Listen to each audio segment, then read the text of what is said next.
Naim.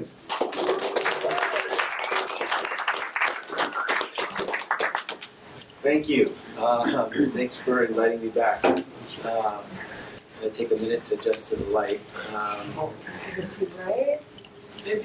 Angle is whatever. No, I think it's okay. You guys can see me, and that okay? Yeah. Yes. Okay. Yeah, it is maybe timely. Me and Anya's going to come up at some point midway through this talk. I'm going to go through, I'm talking about Cynthia's suicide, and not to kind of capitalize on it, but the wellness of our own community, and maybe even the humility of what these medicines can do, and to think about this in a broader way. So I'm going to do, I was here a month ago, but I assumed that there'll be a lot of new people, and so I wanted to go through, in a little bit of a condensed way, the same talk, but in about a third of the time. So I'm going to go fast, and maybe some of the slides I won't read through, but people can read them, and I'm going to speak to the kind of essence of them. And I'm going to invite up a colleague and old friend of mine, Anya Aditi, who will share a little bit about her own life experience, and I will also share about my own life experience and how this is real and lived. And then we're going to go, the last part will be to go what I only got to at the very end, which is a council program related that we are piloting right now, that we think can be a vehicle towards transformation beyond the clinic, and maybe could be one solution, or at least inspire solutions. So next slide.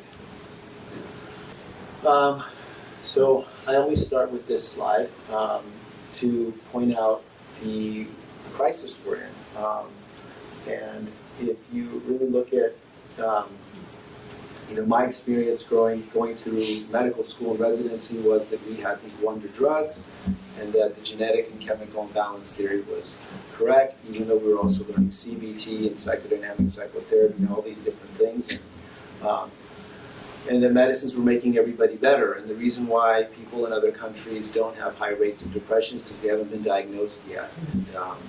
And I think that the rise in disability, and when you really look at it, just the degree to which we are, I think it's really interesting to say that our main cultural value is individualism, but we really, the fruit of that culture is a high degree of dependency.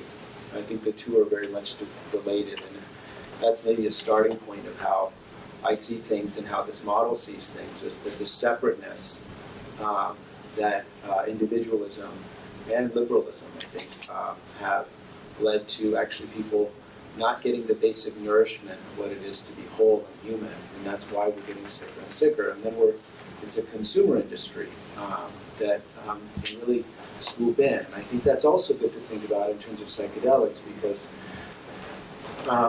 go to the next slide. The consumer industry part, that it's like at the MAPS conference a year ago, it was like, wow, you could really feel it so palpable. You feel like, the psychedelic community, we've arrived, and boom. And having gone through psychiatry residency and knowing the history, that this is pretty common, that we come upon new solutions and then everybody's really excited, we found the elixir. And I think, and then we also there's a consumer industry that's forming around this. There's a lot of money to be made here, and there's a lot of self-aggrandizement that can be done here. So I'm really wanting to argue for wisdom and eldership around this issue. So current mental health treatment, I think the most confusing thing to me was that you go to different clinics in my residency, and everybody said this is why people are getting sick, and nobody wondered how could they all be.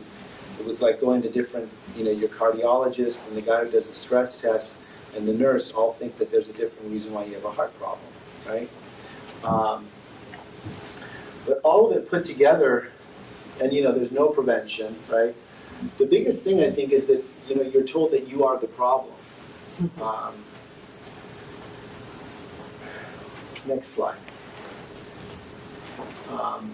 So my argument when I came a month ago was for the psychedelic community to see itself historically and to try and do this differently.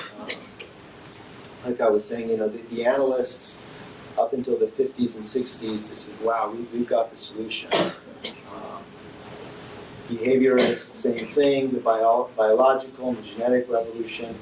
So I make a few points about this. First of all, they're all top-down models in which we can control the outcome. And they all see the individual as having the problem within them. And the end of it is that we want to fix people. Fixing sick people. And I think the psychedelic revolution can be different. I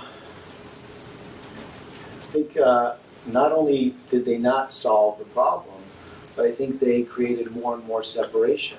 I think that psychoanalytic and psychodynamic theories have a truth to them. I think they all have a truth to them, but it's the reductionistic way we're looking at these things. So in the end, from the 1800s to the 1950s, blaming parents, by the time we got to the 50s, we had a huge breakdown in communities, right? So it's how do these ideas in culture play out too?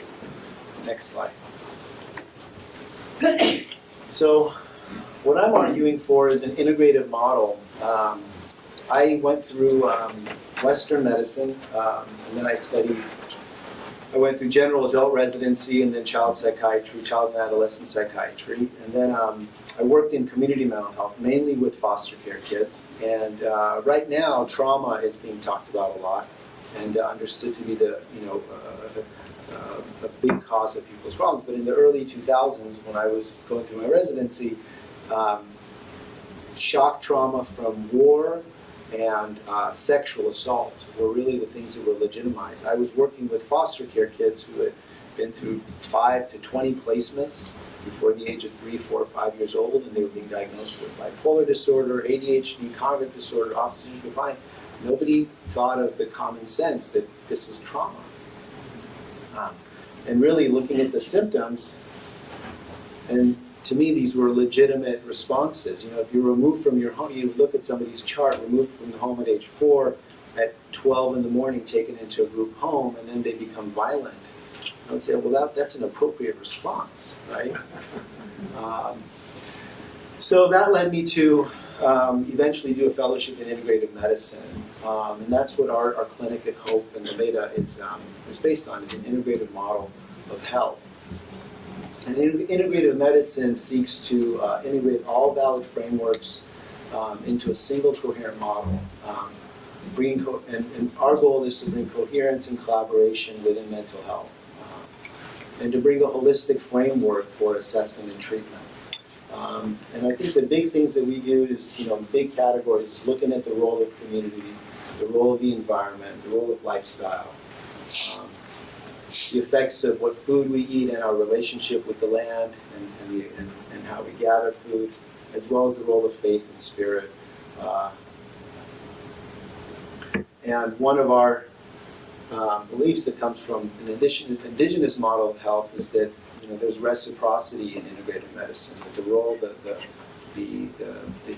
clinician, the therapist, the doctor is not seen as an expert up the top fixing people. That I'm supposed to have my own integrity and be a lifelong learner, but also we're an equal playing field. And I think it mirrors what indigenous models of health are, that there's reciprocity, that my health benefits from your health, that if I help you get better, that you are part of a society that I benefit from, and vice versa. Next slide. So for me, the breakthrough when I was working in community mental health was reading Peter Levine's book, Waking the Tiger. And that's when I learned about a somatic theory of trauma. And so going back to the theme of common sense, which I think is important because there's something to be said about why we really lack common sense, I think. In Waking the Tiger, after 5 years of residency in mental health, that was the first time I read somewhere that emotions are in the body. Really simple, commonsensical idea is that it's a physical thing in the body, right? And it's the idea that trauma is when an emotion is stuck in our body. Maybe a lot of people in this room know about somatic theories. It's based on, Peter Levine cites shamanic theories on trauma and looking at animals in the wild, that the freeze state, there's a freeze state in addition to fight or flight, which is a normal part of the cycle of response to threat. And that humans, for reasons of having cognition, mental states, we keep ourselves stuck in that frozen state rather than completing that state. And so if anybody's gone through something really overwhelming and difficult, afterwards, when you feel safe again, you have a shake. Or if you've seen animals who, at some point, they will shake after a threatening situation. That's a normal part of our cycle. And in the wild, where we do not have resistance to these natural processes, we complete our emotions. And so he calls this the innate capacity to heal, which is that we have this capacity to heal, but we are staying stuck. And so the question of why do we resist that natural state was what I was left with. But this opened the door to mind-body medicine for me altogether. And the idea also that, I think around that time, learning more and more that if you look at epidemiological data, that we don't see rates of depression, anxiety, PTSD in non-Western undeveloped countries. It is a product of Western civilization, is what I've come to believe. And I think that the research bears that out. When you look at like China, that's since the 80s, they've rapidly been westernizing. It's given the West the chance to study some of the things that are considered maybe Western illnesses, like obesity and anorexia, mental illness. And because they are going so fast, you can get a sense of maybe these are Western diseases. And that's born to be true. Next slide. So another big influence on me was this field created by an Israeli researcher, Aaron Antonovsky, who he was studying why is it that different groups of people who've gone through the Holocaust have different outcomes in terms of health. He wanted to study what are the things that promote health rather than studying disease. And what he came down to is that cultures, communities, families, people who are taught that when something difficult happens, they're taught that when you go through something difficult, it's comprehensible, it's manageable, and it's meaningful for you to change and to overcome and to learn new skills, to push yourself past that, to surrender, to go through difficulty has meaning to it. That when you go through difficulty, there is a system that you can eventually understand, and there are skills that you can acquire. And when communities, cultures, societies have those values in their culture, it leads to the individuals having a sense of coherence when they go through difficulty. And he found that to be the most related to positive health promotion in individuals. Eventually my hypothesis is that is really the oldest form of medicine, is storytelling. That the way in which we sit around and we tell stories, the way in which originally man would sit around the fire and tell stories, the stories we're telling, which is culture, is what determines a lot of how we get sick or whether we get healthy. Next slide. So when you look at the resilience research on what are the protective factors for who gets sick, and this I'll try and go fast, is if you look at this, to me this is a natural state. Really in our bodies, out in nature. Since the beginning of the time we've been in faith and spirituality-based cultures, community. Next slide. So what has changed that we're so sick in Western culture. I think it has everything to do with progressive disconnection from that natural state. In the 1800s, the average person was with their family, with their community all day, and outside. Once the Industrial Revolution came, we went indoors, and we went away to work and came back. And so this mechanization of our experience and this disconnection from natural experience began then. And then by the late 1800s, you're seeing people have hysterical symptoms, and Freud coming up with theories about why people are getting sick. Now there's been depression and melancholia and things like that much throughout for millennia, but those were in small numbers. These large numbers of people having these intense sicknesses. So by the 50s, there was an intense breakdown in community, and I say the nuclear family became the norm because, again, this is a cultural thing, this idea that the nuclear family is the sufficient size to raise a kid of caregivers. That's an experiment in history. That's something that the West has been testing out for about 70 years. And spreading this idea of the nuclear family as a unit, when that's a complete, leap, and we should be studying the outcome of that, experiment in culture and behavior. And then by the 1980s, you saw the validation of divorce, which I'm not here to argue that divorce is good or bad, or people that, in terms of morality. But when I work with a client, on any given day, I do an assessment with somebody, and their symptoms of anxiety or OCD or depression started within a year of their parents separating, or a year before their parents separated. But they believe that they have a chemical imbalance and they don't link the two. And I reflect back to them, how come you haven't thought that that may have been a traumatic experience? I've always, over and over again, because I was told that divorce is normal, that half my parents, my kid parents got divorced. That's just normal. That's what happens. And again, I'm not arguing the morality of divorce, but that we tell stories. These are the stories we tell about what's normal, what's not normal. How many caregivers does a kid need to feel safe? How well should those caregivers be in harmony with each other? What is it like to have parents who don't talk much in the house, or who don't acknowledge what's happening? What is that like for the kid? If you remember when you were a kid, you don't see your mom in the supermarket, your heart starts pounding. Our sensitivity that we forget as kids of how much it takes to feel safe. And you really think the degree in which we stretch that. So these are all experiments in society, and it's like a rubber band. There's a certain point. I can go. We have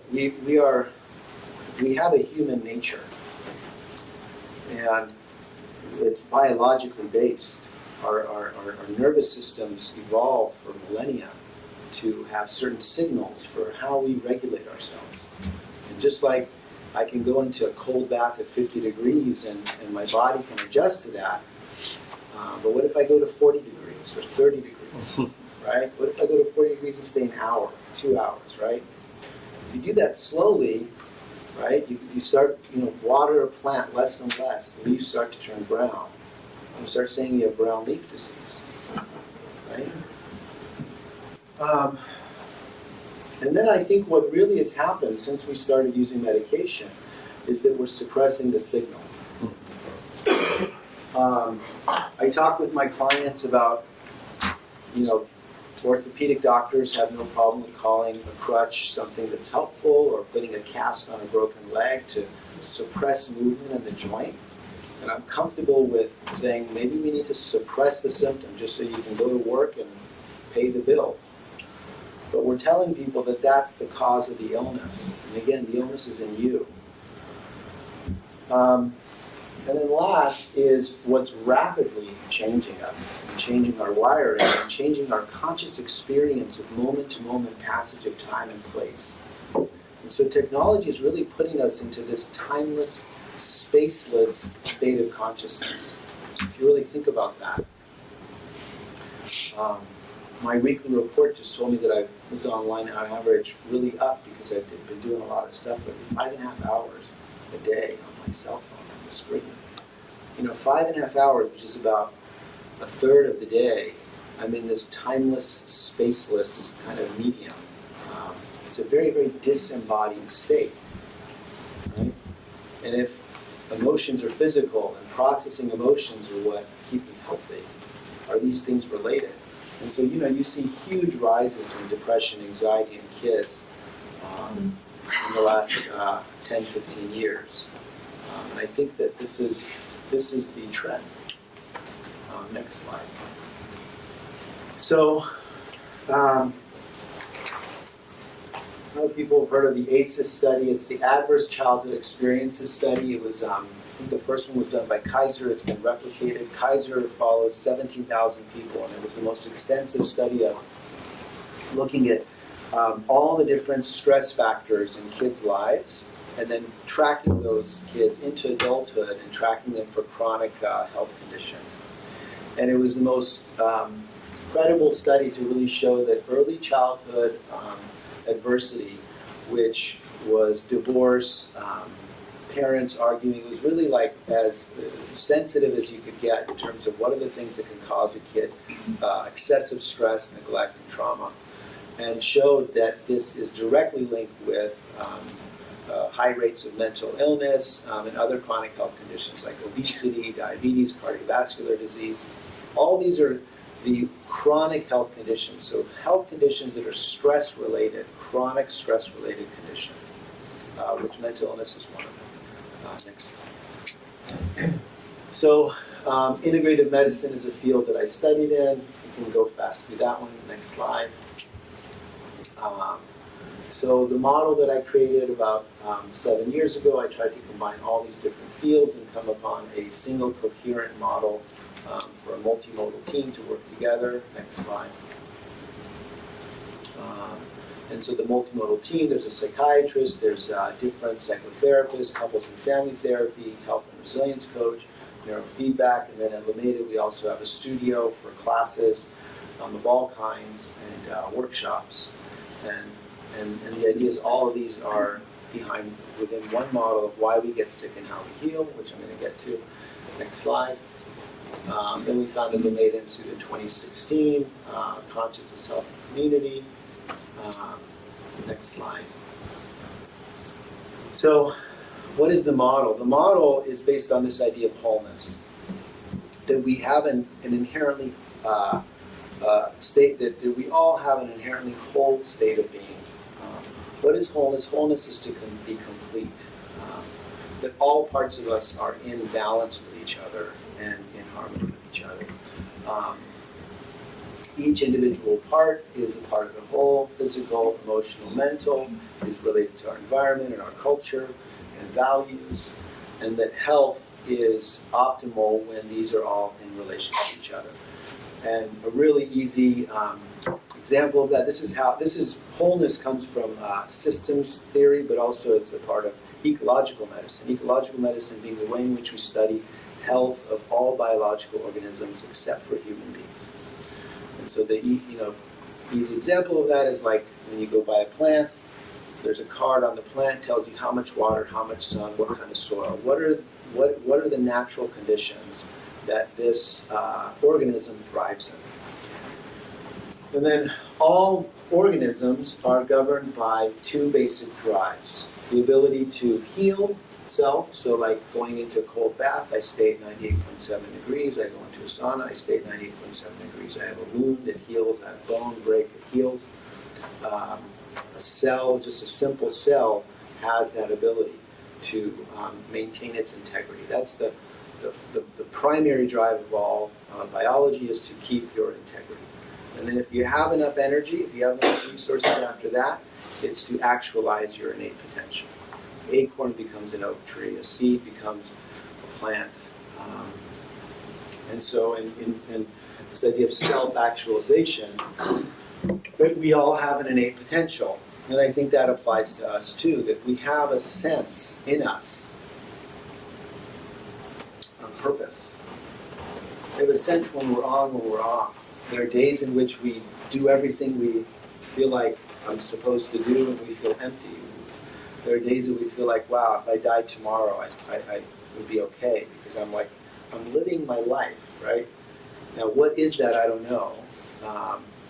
But there is a flow. And when we're in flow, I think we know that, what that feels like. Those are those peak moments, whether it's on a substance or, but I think you don't need substance to have that feeling. And I think if I maybe right now speak to psychedelics for a moment, is I think that the best use of psychedelics is to give you a sense of that flow, to orient you towards that natural state. But I think we have a natural state of wholeness. I think that's maybe one of the arguments to make here. Thanks. So, a holistic model looks at these different dimensions and assesses the human being through that same lens. Next slide. What's brown leaf disease? So I use that as an example to say, like, if you don't water your plant, the leaves turn brown, right? And I think we're not getting certain basic nutrients that we evolved to thrive in. And then we're being told we have to fix that brown leaf, right? Mm-hmm. And I think then the problem, I have a problem, sets the storytelling. The stories we're telling, I think, have a lot to do with why we're getting sicker and sicker, and also why we're getting more and more disconnected. So if suddenly you're getting a lot of people in doctor's offices, in therapist offices in the 40s and 50s and 60s, as communities are breaking down, and people are getting, especially women, moms, are having more and more anxiety, but then you're being told you have an anxiety disorder, and it's because your parents did something wrong to raise you, because you had psychoanalytic theories, and here's Valium or Xanax. So we're suppressing the signal. Does that make sense? Absolutely. And so then we suppress the signal so we can keep going. There was a story I heard a long time ago about a football player in high school. It was about the story was about how hyper competitive certain communities' football teams are. That this kid, he was like the star running back, and in the first quarter of the season finale, the championship game, he had a bad sprain in his ankle, and they took him in the back, and the doctor shot his ankle up with cortisol, and he went out and he ran like 300 yards. And he ran for his life, and they won the game. But he so damaged his ankle that I think it was like 10 years I heard this. It was like permanently disabled, or maybe amputated. And I think if you look at where we are right now as a society, I think we're really, really sick. And I think we've been pumping ourselves with stuff so that we don't feel the degree to which we've stretched beyond what's normal. Next slide. So what is our natural state?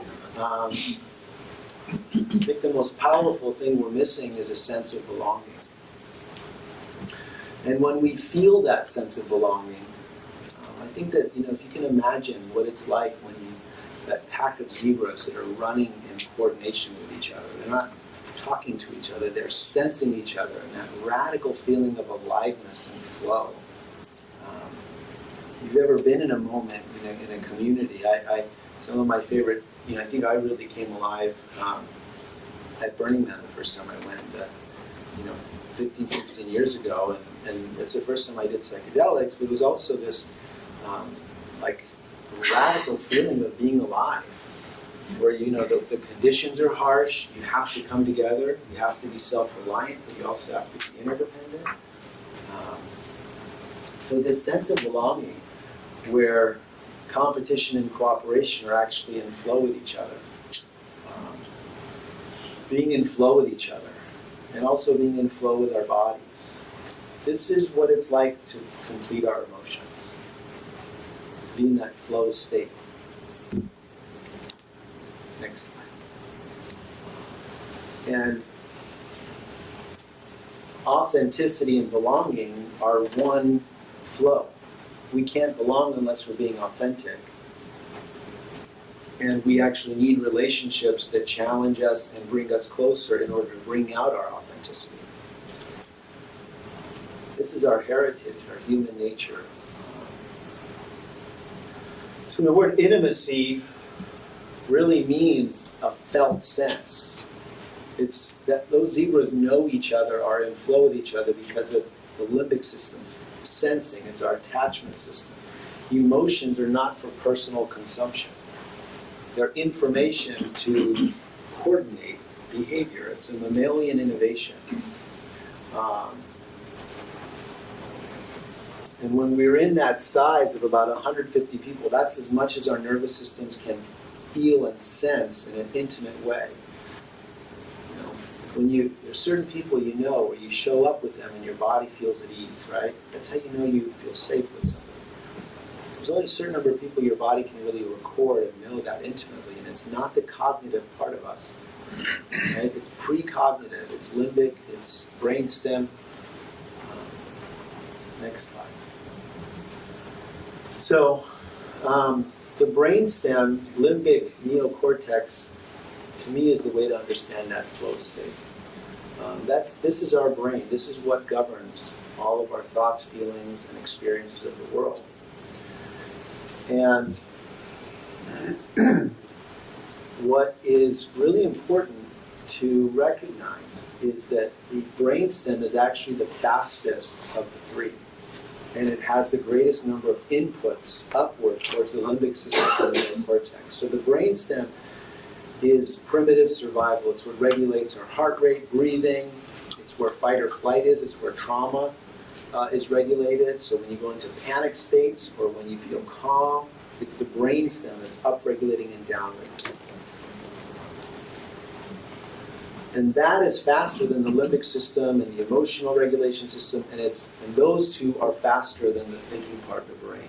So when you slam on the brakes and your arm jets out, and then you realize your arm jet out, it's because the thinking part of us, the storyteller, which is the prefrontal cortex, is actually the slowest of the three. But because the storyteller is the most abstract, it governs our general behavior through values. So the stories we tell orient us to the things we value. And our values are what govern our practices. If anybody's ever been part of creating an institution, you come upon your values and your practices. Your values govern how do you care for you? How do you care for what you value, for yourself and for your community? But I think why we're getting sicker is because our values don't have integrity with life. Our values are very top-down, and they don't acknowledge our human nature. Next slide. So about 70,000 years ago, when we developed cognition, we developed the ability to tell stories. If you think about it like this, the brainstem is regulating with the external world. It's actually this amazing, elegant, complex system of cooperation, where these gazillion cells in the brainstem are regulating between each other with a gazillion phenomena in the outside world. Like what a flow of harmony of cooperation between phenomena, right? And then the limbic system gave us this ability to coordinate through emotions in communities, in tribes. With cognition, we could create stories to describe things. And so that's how we could go beyond 150 people. That we didn't need to intimately know each other anymore. If me and Anya are colleagues and I can know who she is through a felt sense, that limits us in terms of how much we have to stay in flow with each other, because it's intimate. We have to see and feel and be in each other's proximity. But what if I could come up with a story about people that are slow but good at math? We tell 1,000 of those people to show up at 8 o'clock in the morning. Now I could coordinate behavior on a much bigger scale. And that's how we grew into bigger sizes of communities. That's also how we learn how to control our emotions. So the mind-body disconnect began when we could begin to tell stories, and we could dissociate from natural experience. That afforded us the ability to be creative. But it also set in motion the alienation of man. So I think if you look at like the in the Torah, it says the Garden of Eden. We left the Garden of Eden because we ate from the tree of knowledge of good and evil. And God said, "You will now rule the earth, but it will be the cause of your greatest suffering." I think that's the same story as the Buddhist mythology. If you read these as mythology, indicating some archetypal truths about human nature, I think it's the same idea as the Buddhist story of suffering and how we can create illusions. And because we become attached to those illusions, and I think those illusions being stories that are not real. So it's this disconnect.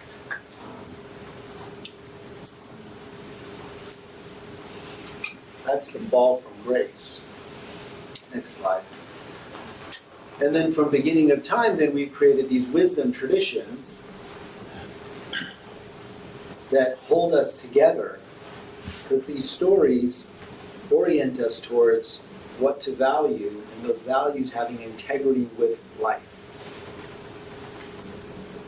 Say with life, to think of that brain actually is the easiest, because what I want to do is argue that we should be making science now into a wisdom tradition. And to go beyond the reductionistic approach, because we have enough data, and to start to orient values and practices that promote health. Next slide. So from the beginning of time, we've created wisdom traditions and integrative practices. So whether it's dancing, or the sweat lodge, or yoga, tai chi, or competitive sports, these things feel good because they nurture that need to integrate back into flow. Where we have to cooperate to compete, we have to compete to cooperate, right? If you're doing yoga, you got to push yourself and support yourself. There's a flow, and we want to get back in that flow. Next slide. So can science be a wisdom tradition? If people have ever seen Maslow's hierarchy, I think it's the same. Physical, then emotional, community, love and belonging, and then you get into the realm of ideas. So self-esteem is a story. I think people have heard that story where the Dalai Lama came to the West and he said, "What is this thing you guys are calling self-esteem?" So we introduced the idea of self-consciousness, and then we have to deal with self-esteem after that. It's a story. To put a value on me as a person, that's a construct. But we can't go back. We can't be, we have to deal with that. And I think that's why you need to go into the realm of spirit, and the realm of values, and the realm of archetypes and mythology and purpose. Next slide. And the core conflict then in modern life is authenticity and belonging. And I say naturalness as a baby. When you're a kid, you know, that baby can cry their heart out, but the next day they're not holding on to what happened, right? And they're also not holding back. They're not thinking, should I say that I'm really upset and I'm hungry, right? They don't hold in, they don't hold back, and they don't hold on. But what happens is this is the primary conflict. So when Peter Levine or all these somatic theories say that we stay stuck in that frozen state, to me the big question was why? What is it? And this is where it goes to the idea of culture and values and storytelling. So in early life, just like when you're that kid and you don't know where your mom is and your heart starts pounding, you are so governed as a mammal to attach and to bond, that trumps your authenticity. So you will suppress who you really are in order to fit in early in life. Until you reach adolescence, you can't survive on your own. So you will control your feelings and suppress your authenticity. And that's what creates the persona, the mask. Ideally, our culture promotes integrity and good values. And so we are holding in order to create something even more beautiful and better. Next slide.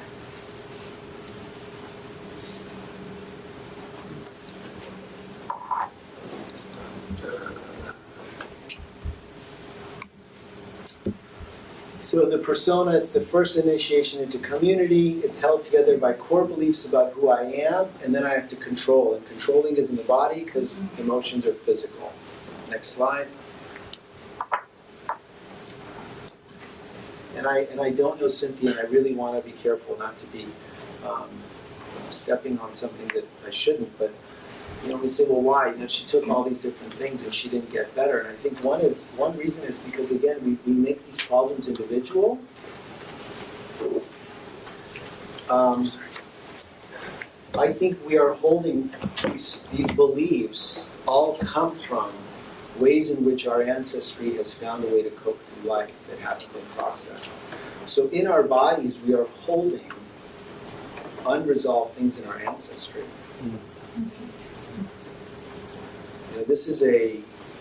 That's like a radical thing for a Western person to say, but in most indigenous communities, that's normal, is that we come from our ancestry, we carry our heritage, right? The Chinese say you get sick, Chinese medicine, you get sick because of something in your lineage. Not meaning your lineage is something bad and you're paying for it, but something hasn't been processed. If you go through back enough time, there's some tragedy, whether it's a flood or the Depression or a major war or these accidents of history. And families do things to cope. Not everybody makes it out of a ghetto, right? So there's ugly things that come about in belief systems. And then we hold these because we are inherently whole. We're inherently governed by that desire to feel love and connection. And so we will get sick until we can find that completion. Next slide. And I think that's what karma is holding emotion, because our natural state is to complete. So the persona is formed, and we pretend. Next slide. And this represents, it's not conceptual, to me it's literal. It's that the authentic self is always there, whole, waiting for the right conditions to complete its emotions. We hold in the body, and the persona is holding for dear life in order to fit in. And the wiring of holding in is survivally oriented, because remember, you're in the supermarket, where's mom? It's life or death to fit in. So we're holding these postures for dear life. That leads to chronic stress, different forms of inflammation, like anybody who knows John Sarno's work about how we, physical pain in the body. I think this is why there's all this fibromyalgia, chronic fatigue. It's like an epidemic of thyroid disorders. All these imbalances, I think, very much have to do with how we're living. Next slide. And so this is the idea of the culture leading to dysregulation, chronic stress, and addiction. Pica is a disease of severe iron deficiency in which people will, without knowing why, start to eat dirt. I think if you look at how crazy we act now, and the level of addiction, and all this stuff. Next slide. I think we're seeking true intimacy, which is rhythmic, it's embodied, it's resonant circuitry. But you need each other to do that. It requires participation, sacrifice. And so what's happened, anybody who's read that book, Tribe, by Sebastian Unger, we don't need each other anymore. So that's why I think Burning Man works. I think like enlivened so much creativity, because the conditions are harsh enough that we're forced to need each other. This is the problem, we don't need each other. We created technology now where we really literally don't need a real relationship. Next slide. So the persona holds in our body, and I think this is the ancestral stuff, and then the functional medicine imbalances in order. And this is all based on wholeness, because if one part is out of balance, the other will have to be out of balance as well. Next slide. And then we develop, this is why we then hold, why two people go through an assault or something difficult, one develops PTSD, the other one doesn't. It's that primary disconnect.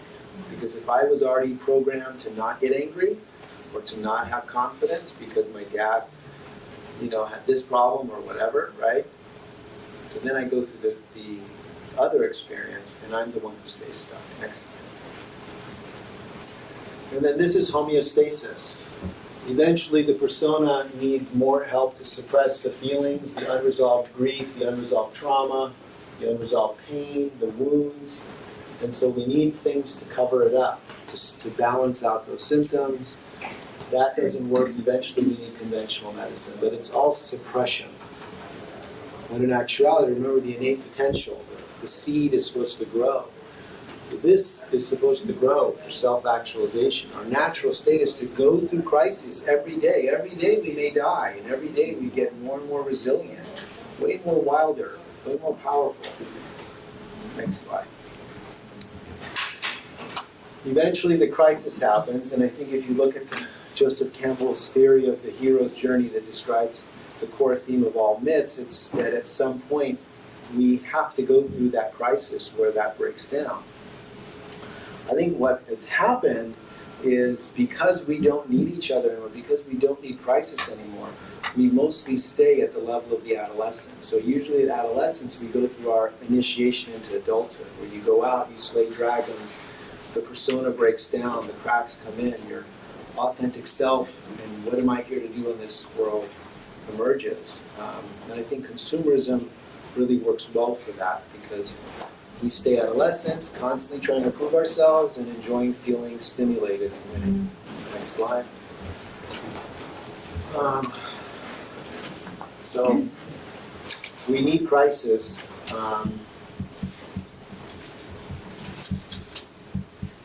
To connect with all the wisdom of what it is to be human. Next slide. And again, this is where I would bring in psychedelics. So all interventions either comfort, suppress, or evoke the authentic self. This is how I organize it. Is that we support people in our clinic, and we help actually evoke things. So good and bad things create life crises. I think why psychedelics ultimately work, when I think the value of them, in addition to whatever pharmacologically they can do, I think their real power is in breaking down constructs in the mind. And I think our natural state is to have mystical experiences. When you're a kid, you have ineffable moments. You have states of wonder and awe.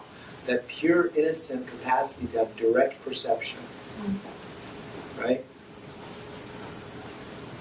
I think I'm not an expert at the MRI stuff and the function MRI, but that they mostly actually shut off control centers. And so other parts get to integrate. We get to complete things that are being blocked by these core beliefs we create in order to fit in. Next slide. So let's turn this off, and now I'm going to introduce Anya. And turn the lights on. Just one.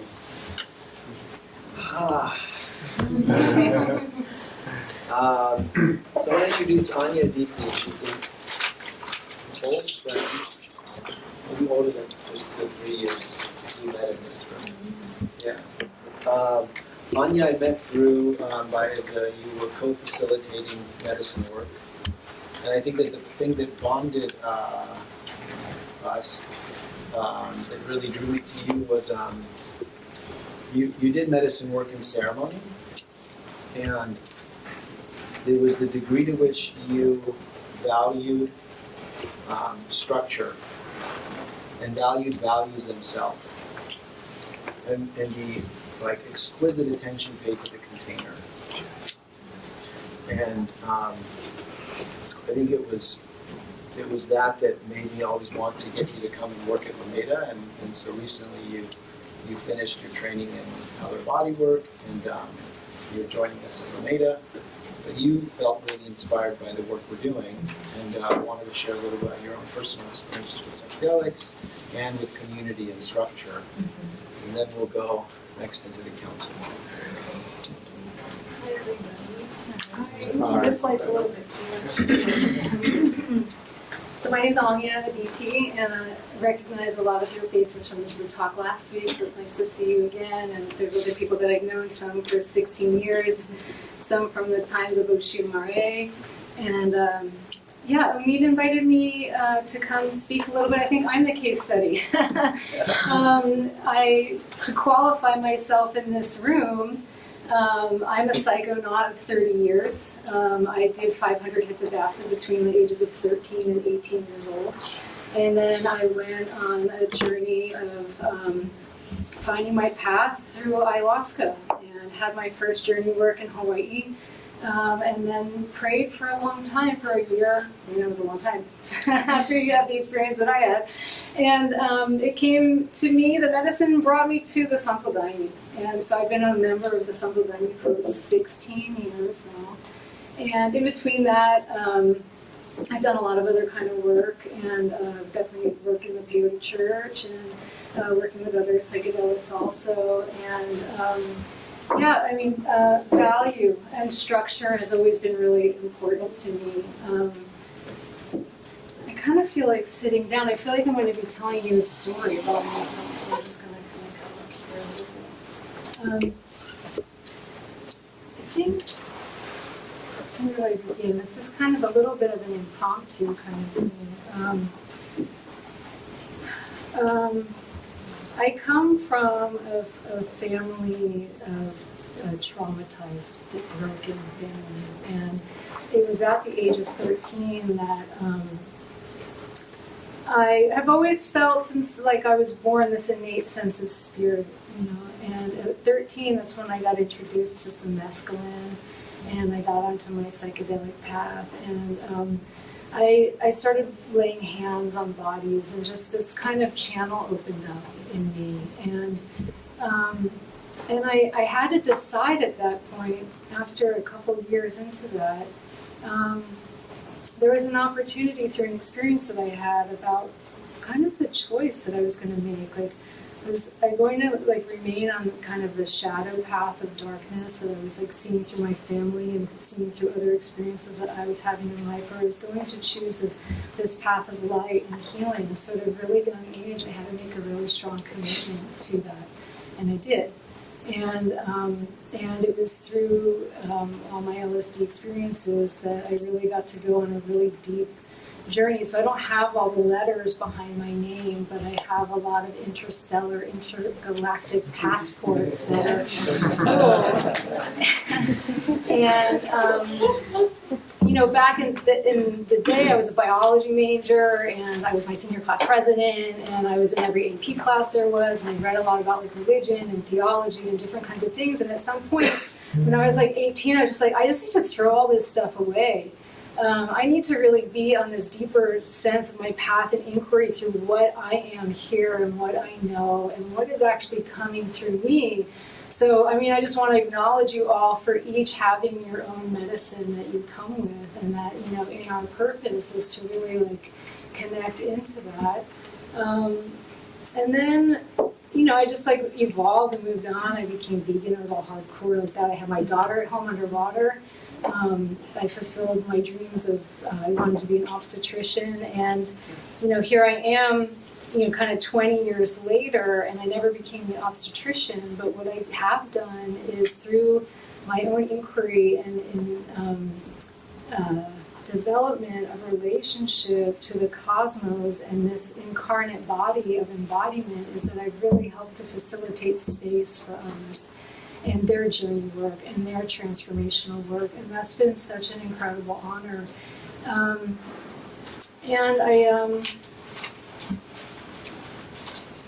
So, I've been able to do that, and, God bless Cynthia. I come from a family also, there's a lot of suicidal tendencies on my mom's side, on my dad's side. My parents were both alcoholics. My sister was a heroin addict. Everyone in my family is an alcoholic, going back multiple generations.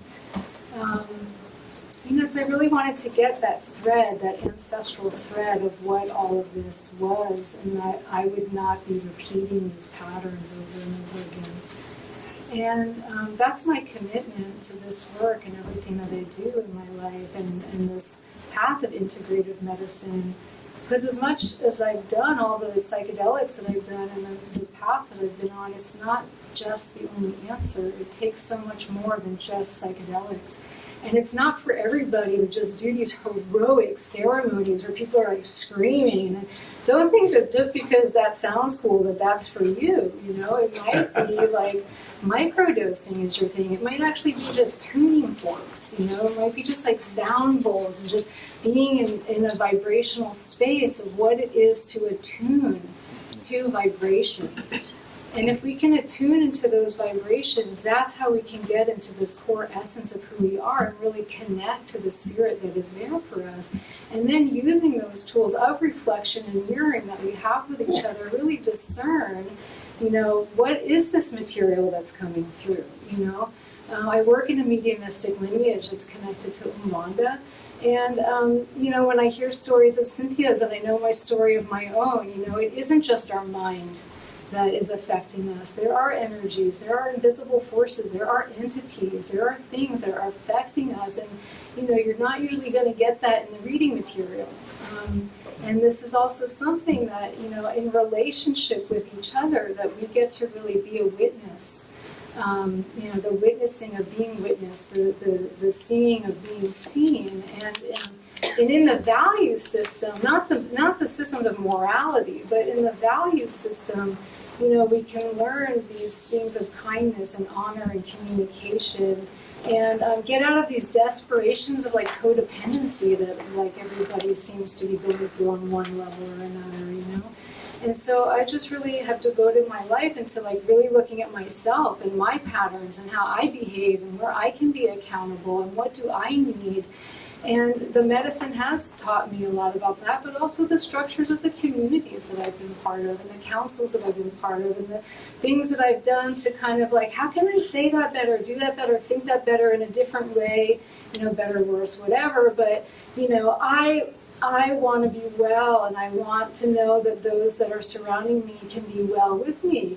And that doesn't mean that the way I do it is going to be the way that everybody wants to do it. You know, there's going to be communities and all different kinds of people all over the world that resonate in different ways. I think Oshu Mare was a really good example. I was the director of this 1,200 square foot lodge in Topanga. And we hosted all of the Daimisa calendar, annual calendars. So we handled all the annual days there. And in between, we hosted other curanderos and other kinds of events and all different kinds of things. It wasn't all medicine oriented. But what the amazing thing is to see every weekend all the different people that would come for like the thing that they were there for, and they were all so different from one another, and it was like this big sociological like experiment for me to participate in, and then to see like, okay, here I am like helping to hold the space for this, and every single person is like, I can feel what they're coming with from a mile away, and it's like, wow, how can I just like love unconditionally like every single thing that's like coming into this space at this moment, and then when it arrives, how to clear it out so that the next wave can come in. And that is also, I think, this thing of ceremony and ritual that is like innate in our being, to have to know how to clean ourselves, how to know how to like be these, and we are all empathic, you know, this whole thing, I'm an empath. You're all empathic, we're all empathic, you know, like we're all conduits of energy, and nobody's better than nobody like this, right?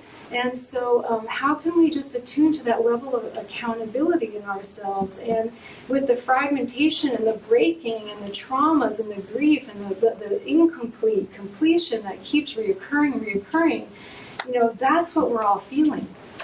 And whether you're not feeling it for yourself, you're feeling it for your brother, you're feeling it for the guy across the street or the country and the war over there. And we are picking up all of these things. And like, what are we doing? It's just like overload, stimulation. And it's like this grounding. And the grounding is about like embodiment. So how do we embody? And, you know, psychedelics is definitely one way.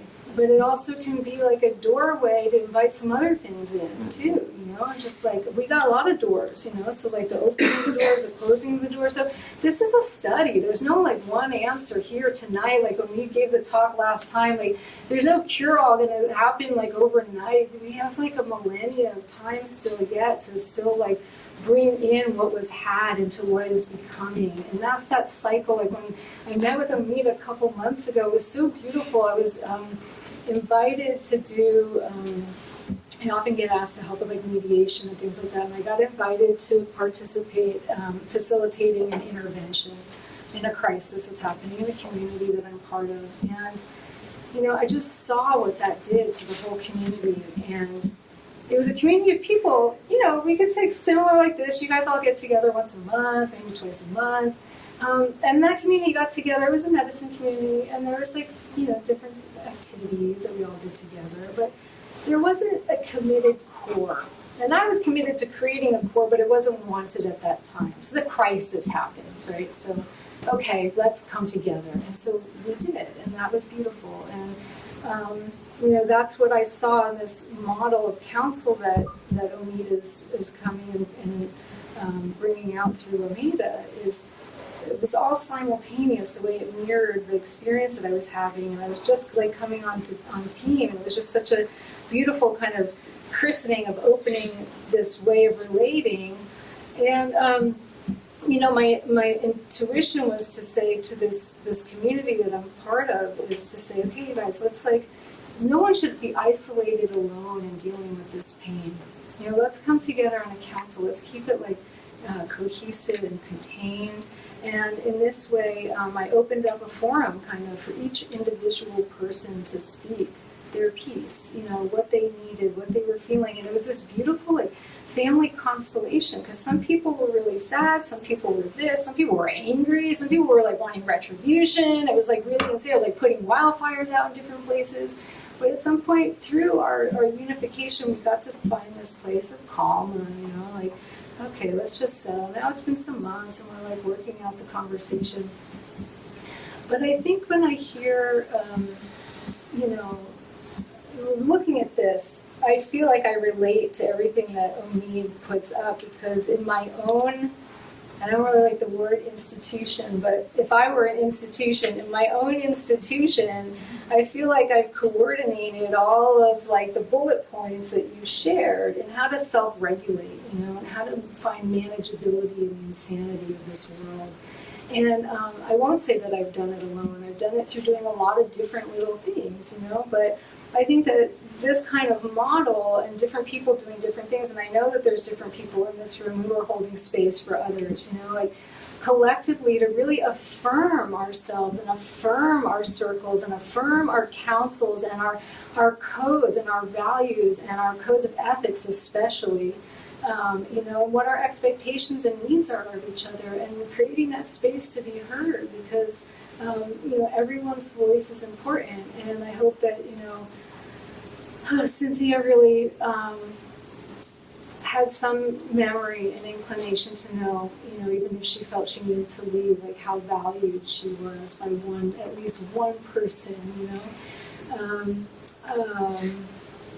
So, you know, now with this council that I'm doing, the arc of it is kind of dissipating. It's taking a long time. People get overwhelmed, that kind of thing. And I'm seeing the trauma kind of stay in the bodies of those people while we haven't yet completed this cycle. And I don't think it's up here, but I really, when Omid showed me the brain of the brainstem and the limbic system and the neocortex, it was just like, yes, that's the missing link that I needed to totally get the understanding of everything that I'm doing and everything that I am, and why I have this like obsession to like complete things. It's like this inner system of like physical and emotional. It's this, he hasn't shown it in this model, but if you just think of like a circle kind of going in. I'm going to try. After you talk. You're going to draw it? Yeah. It's this circle, and then it has this arc. It's almost like a sideways comma. And it has this circle, and it has this arc. And it's like the circle that's going around in a loop is that limbic and the brainstem and limbic system on itself. And then there's these ideas that we go out with. But it's like these ideas in the world that we kind of go a little too far out, you know? It's like when I studied yoga with Annie Carpenter, you know, it's just this thing of like going out, but there's like always the return, right? So it's like we want to go out, but we have to return. And I think that in our creativity and everything that we're creating with community, it's like, yeah, the burn and like all these festivals and we're going crazy.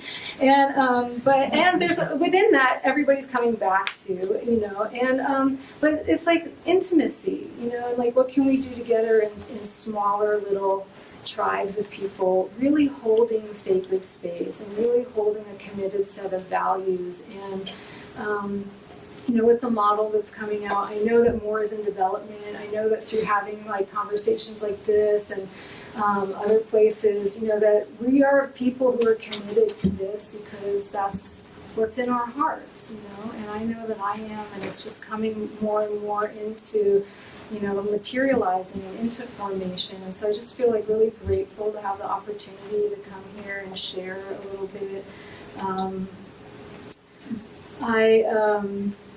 You know, I think I wanted to share that I did a little bit already, but it's just, you know, with the, I sometimes get impatient when it's like that, in the psychedelic community, we're looking for that to fix everything.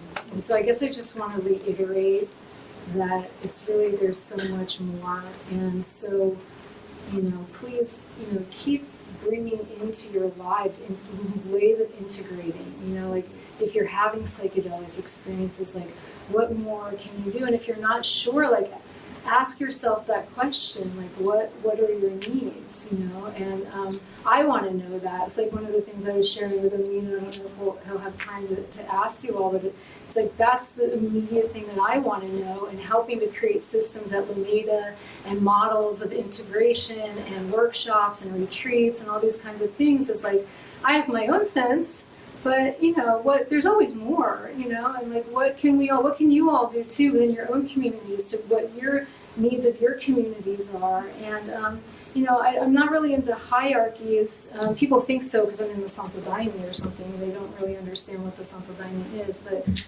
it's really about like structures of experience and eldership, you know. So like, let's bring the wisdom traditions together. Let's bring our own wisdoms and experiences together and model those, because that's really what's brought me through, is like the trial and error and the mistakes, and you know, having done some transgression and been able to make up for it in some way, and having these councils too of like peacemaking, because the world is happening, and it's going to keep happening, and you know, there's always going to be one more thing that somebody did or didn't do or remembered from some time, and we need a place for processing in a really healthy, balanced, and calm way that has principles, you know. And I can't say what the principles are for each person, but you know, that is why I like traditions, because they're, and especially lineage, you know, because there is something that comes with that.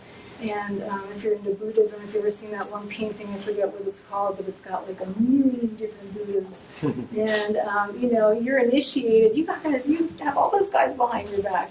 You know, it's in the NAC, and you have all these like, and in the IME, and it's like, I myself in the traditions that I work with, you know, I know my alliances to my guides. You know, they're with me every day, and I need to like increase that. And so I think anything that we can do to up our health and up the fun and the play and all these things, and come together, and maybe, you know, this is the beginning. I was seeing all the things that you were inviting others to, you know, that's a really beautiful way to just like keep bringing people together. We're in LA, it's so hard to get together, drive across town, but you know, it's like we need these things. And I am an ACA, an adult child of alcoholics, so I am a member of Al-Anon also, and there's a phone list there that they use. And I just wanted to offer that to you maybe as something for this community. If you just have a phone list, and you, or whoever wants to be on it, and you're all committed to just like outreach. If somebody needs something that they're going through and they reach out to you and you're available, you're not available, it's okay, don't answer the phone, but maybe go call, you know, you just call the next person. And I don't know if that's something you want for this community, but that's one way. And I think councils create a lot of coherence and cohesiveness because there's something there to trust. And for me, I think the structures and the value systems that I've committed my life to is because there's something consistent there that I can, even if I go away for a period of time, that's always going to be there. It's going to keep running itself. Doesn't matter who's there. It's because there's an agreed upon set of principles and values. And I didn't have that in my household. And I feel like I need that. That's why I went out to get that. I did get it. It did give me something. It completed some cycles for me. Is the healing over? Does it ever end? I don't think so. It's just like it's all happening, but it's manageability and it's like connection to all of these things that I use as my tools. It's not the one thing. It's like I have a toolbox. I have like a whole apothecary of the magic, to bring out at any given moment. And let's share that with each other. Everybody's magic. Anya, can I prompt you on something? Yeah. We've had two conversations leading up to tonight. Yeah. One was about hierarchy, Mm-hmm. and that's a bad word. I didn't say that, Well, but I said I didn't really like it. but then also that even despite all this work, that we both talked about how we can still privately be very sad on any given day. Mm-hmm.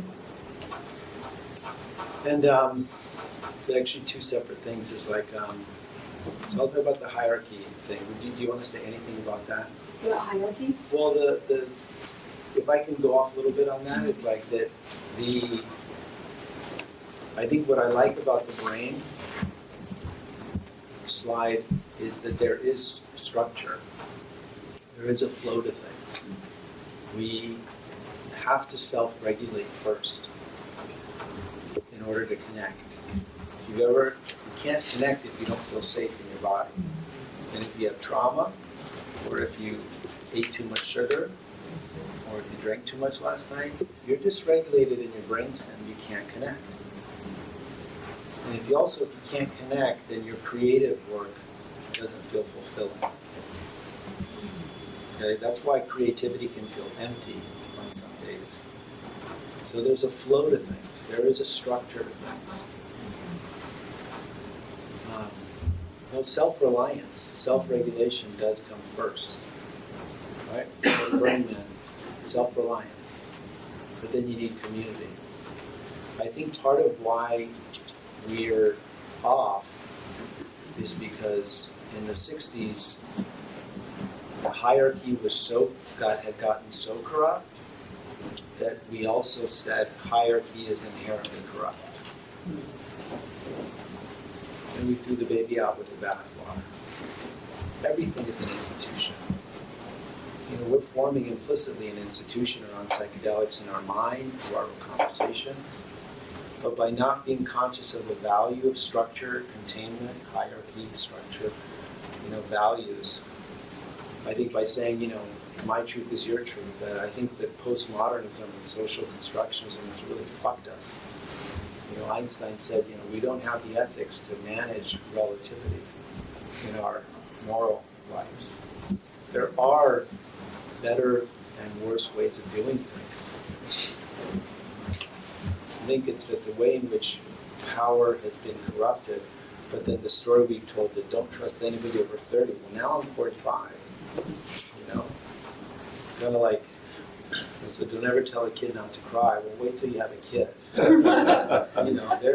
There's manipulative crying and there's authentic crying. And if you're a good parent, you really, every day you keep trying getting better and better because you want to raise your kid to be a good adult, right? And I want to say that to preface what I'm going to go into. But the other thing is about the sadness. I think the problem, and again, I don't know Cynthia, but I know me and I know you and I know a lot of my patients. But I don't think we legitimize that the world is very sad. It's not legitimate to grieve unless it's a personal loss. One of the most profound books I've read recently is Wild Edge of Sorrow by Francis Weller. He talks about the 5 gates of grief. Only one of them is personal loss. But I find in many of my patients that that once you legitimize that the sadness of how we are in this world, the sadness of driving through streets, that there's homeless people, or the sadness of my ancestry that hasn't healed. And to call that sadness a sickness, or maybe it's legitimate. I think that's also the problem. I think that I'm going to wait till I draw this out, so just bookmark what I'm saying. I want to go through the last few slides. Unless you want to let you say anything else you wanted to say. Just I was about to finish when you said. Go ahead. I was finishing. When you... And then I want to draw something on the board if you could lift that. But I want to do the last few slides. I just want to show you guys this Lameda Council idea. So we're running a pilot workshop to launch this maybe by summer. But do you need me to log in again? No, it's still up. It's just this kind of. The Lameda Council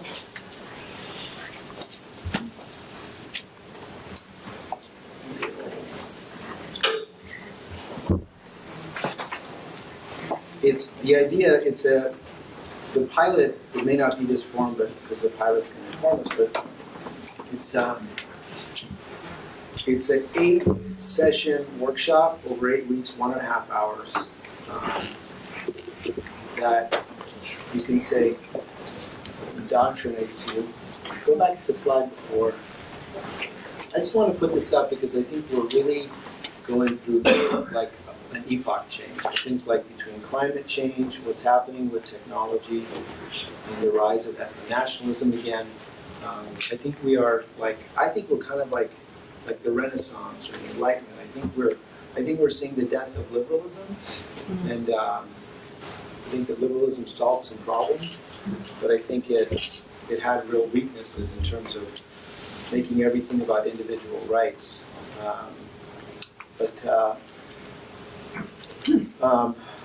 So next slide, and I'm going to go through this really fast. I just want to point this out that his book really made an influence on me in the sense that actually his other book, Homodeus, arguing that we're on the verge of creating a new species. And I'm going to come back to that when I do my drawing. Next slide. So again, the idea of wisdom traditions promote integrative practices. Next slide. So can we make science into a wisdom tradition? The main institute is called the Institute for Consciousness, Health, and Community to address the problem of unconsciousness, breakdown of community, and the result being these chronic health conditions that we're holding in our bodies and our lifestyles because we're starving for real nourishment. Next slide. So this program, this idea of wholeness and self-actualization in community, holding wholeness as a model for value clarification. Week 1 through 3, we go through the Brainstem and address where are you holding trauma, where is it playing out in your behavior and your lifestyle, what are emotional regulation skills we need to learn. Week 4 and 5, we learn how to love. We learn how to participate in shared experiences again and the value of community. Week 6 through 8 functions kind of like a mastermind at that point. And the idea is after week 8, that council can continue on its own. And it functions like a mastermind, but it's a unique kind of a mastermind. Next slide. So the overview is that the council, so this is our kind of preamble. Council is an opportunity to restore wholeness and health through checking in with our own bottom-up regulatory system in community. Through regularly practicing council, we build the skill set for personal integrity and group accountability, allowing for the emergence of purpose and meaning in our actions. With participation, courage, and humility, we find integrity with life, our rhythm with the rhythm of nature, community and spirit, our actions being a part of the evolving complexity of life itself. This is the path of the ego mystic, and I'll tell you what that means in a minute. The individual, well, that's what it means actually. The individual seeking its authentic self-actualization as an offering, to the expansion of the whole, universal, and absolute. So next slide. The goals is we use that model of bottom-up regulation of the brain to check in with each other every meeting. To guide integrity of my personal health, we share personal experiences, inspiring honesty about our shared human experience, establishing the conscious awareness between how we think, how we feel, and how changes to our behaviors and environment will improve our well-being and creativity. And we use community as a witness for integrity to ensure integrity of our actions. So here's the idea. If you're in a real tribe, if you're in a real community, you can't hide. I can come here and I can present and do such an amazing job at showing you who I am in all these wonderful ways. But what if I exhaust myself and I go home and I'm a dick to my wife? Right? In a real community, you can't do that. In a real community, a father can't rape his child because the tribe needs everybody to be healthy and we're all watching out for each other. When we're living in such an intimate environment, we are watching each other. Okay, we see each other. So integrity is not hard. If you look at all wisdom traditions, religion, all these things, they really come back to the same basic truths. The hard thing is sticking to those behaviors. Because in such a separate environment, we can create a lot of illusions. Right? So the idea is to have a council where you check in on how are you really doing living your life. And then your creativity in the mastermind component has integrity with life and is going to feel fulfilling to you, fulfill your purpose, your self-actualization of your true innate potential, which is in you. Next slide. So these are just kind of the rules. It's kind of like AA. There's some rules. It's mostly pretty much all inspired by Native American Council in terms of like what are the practices. Next slide. So we read this at the beginning. We are made of interdependent parts. When one part changes, all other parts change to restore the balance. This is true of our thoughts, emotions, and physical sensations in the body, as well as with our external environment, our families, communities, and society. Discomfort, dysregulation, and symptoms of illness arise when there is an imbalance between these parts, letting us know that something needs our attention. Council allows us to check in and acknowledge these signals, making it possible to restore health and well-being, build integrity, and inspire more meaningful creativity through community support. Next slide. So when you check in, everybody just gets 2 minutes. When you check in, you go bottom up. So you first check in, how am I doing regulating myself, my brainstem? Next, you check in, how am I doing in my relationships? And third, how am I doing with the storyteller and creativity? So this is a guide for how to check in. Am I honoring my need to feel physically, emotionally, and mentally regulated? Internal, physical, emotional, and interpersonal regulation. External, my lifestyle, my physical environment. This is where trauma resides. Trauma is my responsibility to heal. Trauma is not a moral or it is not my right to victimhood. Okay, I have to regulate my trauma. I have to get treatment for my trauma. Anybody who works in therapy, you keep giving to a person who batters you with their trauma. It doesn't work. Trauma is about self-regulation. Okay? This is my responsibility. This is how I know I'm out of balance. And so we have these different prompts, and you can switch each week or each month depending on your counsel. Maybe the question this week is, have I been feeling safe?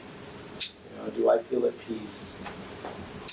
But it's also, from a positive growth standpoint, it's vigorousness and vitality. Because the stronger and stronger I get, the more I have to give, and the more I can give it my all, right? And so that creative output that emerges out that way gets even that more powerful, right? So it's building and building more strength and power and vigorousness to be in this world and fulfill my potential. Next slide. Limbic relational capacity. Am I acting authentically in my relationships? Is my role in my community one of contribution and reciprocated by my sense of belonging? Do I feel like I'm being myself? Do I feel that myself is being reciprocated back to me?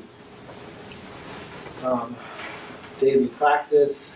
eye contact, which is really breaking down, active listening, empathic conversation, nonviolent communication. You know, I can have 1 million Facebook posts and 1 million likes, but I know if I'm feeling actually lonely, right? And these are the prompts. Next slide.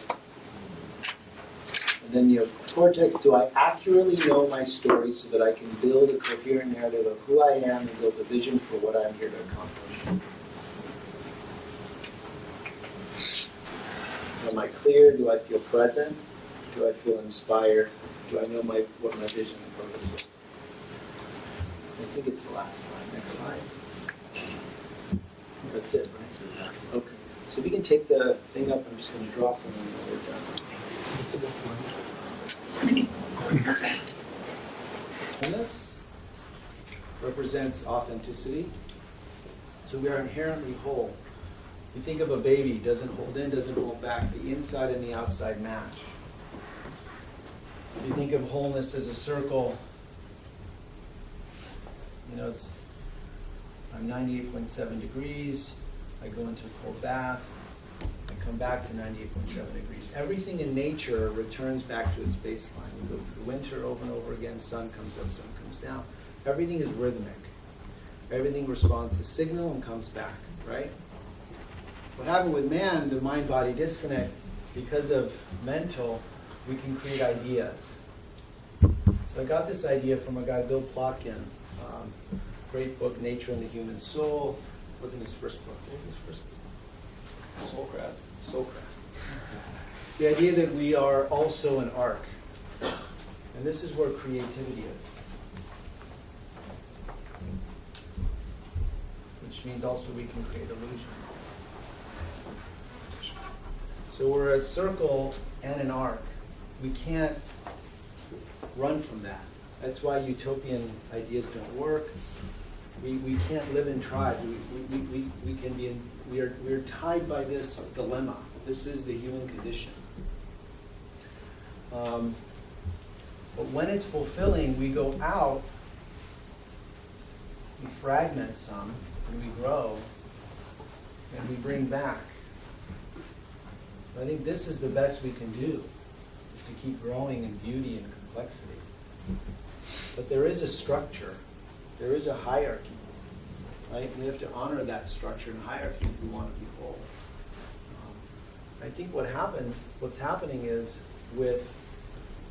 out here, when you go out into the realm of ideas, this is where culture is. And so are the values bringing you back here? I think that's why, what Harari says, the guy who wrote Homotheus, like we're on the verge of making a new species, and we're not thinking about the philosophical dimension, is what he says. Because we're basing it mainly off of liberalism, the idea that we have free will and that each individual is the highest good as the individual. But that's not integrity with our human nature.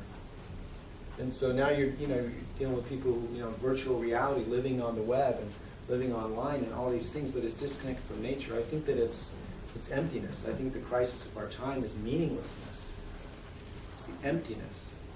I'd be happy to pass laws where there's no guns, but we weren't shooting up schools 30 years ago. There was guns. I think that there's the emptiness, the meaninglessness is what we're dealing with, and I think it's because we're out here. We were often so much in our experience. And so I think what happens with psychedelics, and I think when you go out into the mystical experience, you go into that realm of non-dualism, right? You feel that unitive experience. But then you have to come back into the dualistic world. We also live in a dualistic world. I think what happens is you come back into the world, and the world is pretty fucked, right? What are you going to do? You got to do something with that. If you feel oneness, that means you feel the trees, you feel all the other people, all the homeless people, all the sad people. 1 out of 3 women have been raped. You feel that. It's like this world I live in. Why wouldn't I maybe want to kill myself? It's very sad. Or I got to get strong and do something about it. So you have to act. You have to find some way to act on behalf of the world, of your society, of your family, of your community, your friends. You have to do something.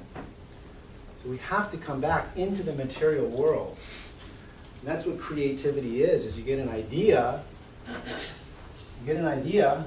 but then you got to come back and do something. You got to work in the dualistic world. You have to work collectively. Right, whatever. Collectively. And I think the problem is we have a hard time working collectively. We've gotten so used to being separate. I think we have a really hard time with collective action.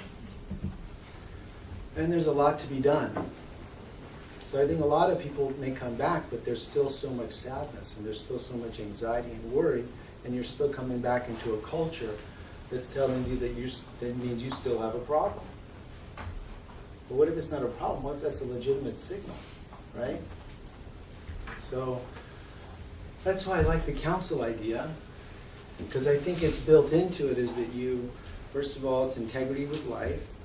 It's powering you to be as strong and integrity in terms of your creativity, and it's oriented towards creativity with purpose, and it's a vehicle for collective action. And the only test we've done is in our team, but it's amazing. I'll let you talk about Nick, who's on our team, if you want, but it's amazing. We've been doing it for about 6 months in our team, and like our creativity and everybody is just like lit up in our work. And I would say almost everybody has become like way more like psychic and intuitive. Like separately, we're kind of like realizing like we're becoming way more intuitive and psychic, which is also really interesting. So that's the whole talk. Do you want to add anything? Nick is a clinician on our team, Nick Bruce. Just an example of it, like when I saw you spelling that word, I could see you turn and say, collectively, could you help me spell this word? That's good. So that's the end of the talk. Ani kept saying, if you offer this, people don't want to do it. We can't do it yet because we're just piloting it, but hopefully in the fall, if people would want to sign up, what we're saying is to go on our website. You can sign up for our newsletter, where a lot of us write weekly in a newsletter, our writings, as well as we'll announce whatever comes out. So that's the end of the talk.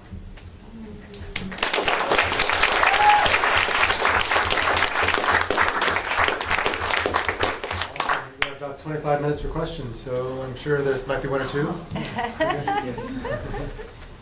It's more of a, just a statement to speak to what you just said. If there's anybody that lives near Topanga, we started to host monthly councils about grief, inspired by Francis Willer's work, also about love and intimacy in the village, and another one that we call Talking Stick, which is a council also. So it's all free. It's in, just come and see me if you're interested in this. That's what this is. Yes. So what's the name of that brief book that you Wild Edge of Sorrow. Wild Edge of Sorrow. Yeah. Yeah, you spoke negatively about liberalism, and in order to understand it, I would have to have your definition. I may not give a perfect definition of it, but what I've understood to be a good critique of liberalism is that its weakness is that it really it has a hard time leading individuals to collective action. And so that's why at best you get, Occupy Wall Street for a week, Burning Man for a few months or a week at a time. But it's hard for the individual to give up their own individual separateness in order to sacrifice themselves. And it's the other critique, another critique of it is that it's based on the idea that we have free will.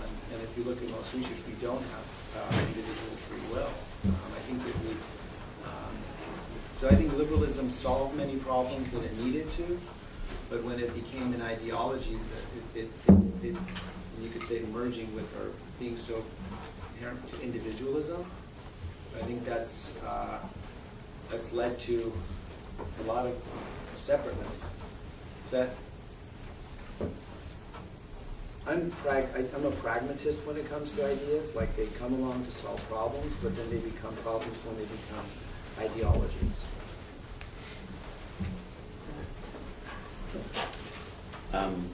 Just wanted to mention that, one thing that's fabulous at Lameda is family constellations. Yeah. And there's one coming up on the 17th of this month, 2 to 6. You really should write a book about this. It's just fantastic. Thanks. And I'd like to see the council model, if you could work to the place where it could be a package so that other people can use it as a model. And Yeah. one thing that might be connected is, I don't know if you know about the Dare in Topanga Canyon, which is Yeah. the council that they've had Yeah. for quite a number of years out there. Well, the way I'm trying to build it is that it can be like AA, where it's a set of principles, values, and practices that it can be done anywhere, and also, or like the idea that if you're in a council, at some point you can then start a council so that there's some integrity to it. But that's the idea, is that this is something that can naturally, organically spread, actually. Yeah. Yes. Thank you for your talk. It was like, when I experience things like this, there's a sense that feels almost like if I was to call something meaning God, because of hearing just intimately felt things that have felt very true from my experience as well. I'm studying to be a psychotherapist at Antioch, and a lot of these different strands that you are integrating feel very connected to me as well.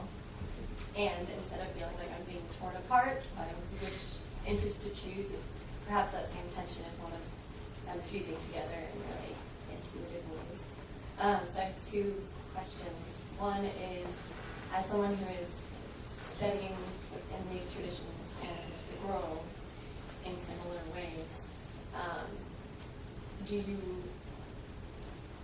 what would be your insights and recommendations from this side of the tunnel? And then the second one is a question of access, how we can bring this kind of knowledge into spaces and into communities that might not seek psychotherapy or might not seek retreat models, just ways that we can impact institutions like schools or prisons.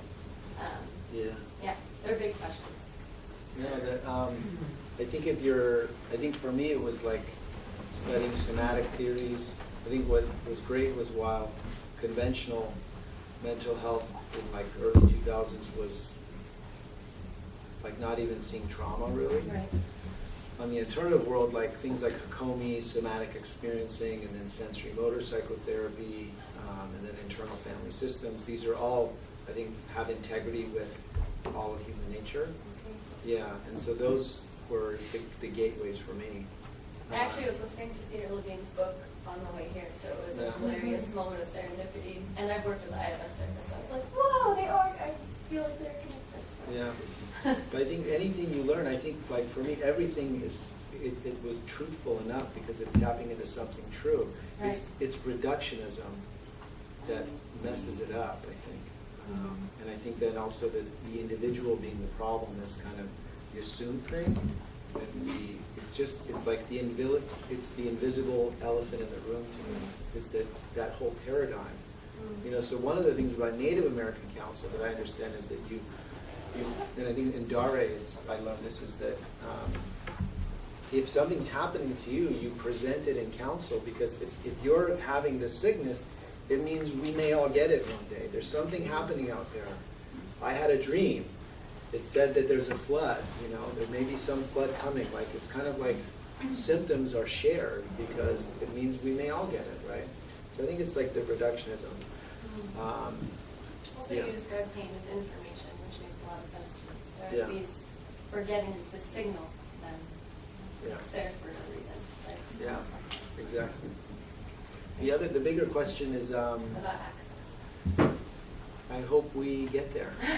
We're working we're doing something in public health with a foster care organization, implementing our model in a big residential treatment center, and that hopefully will lead to these models coming in more. I think that mindfulness and yoga is growing, so that's great. Yeah. Thank you.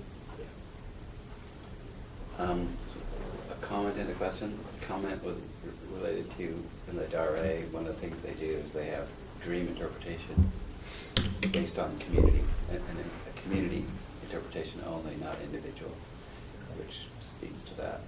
But the question is, you were talking about in a trauma model, you have to take personal responsibility for your own regulation. And there's a distinction there that I would like to get more clear about, relating to that people blaming you for, it's your fault. Yeah. So it almost sounds a bit similar, That there's a contradiction there. a little bit, it seems like.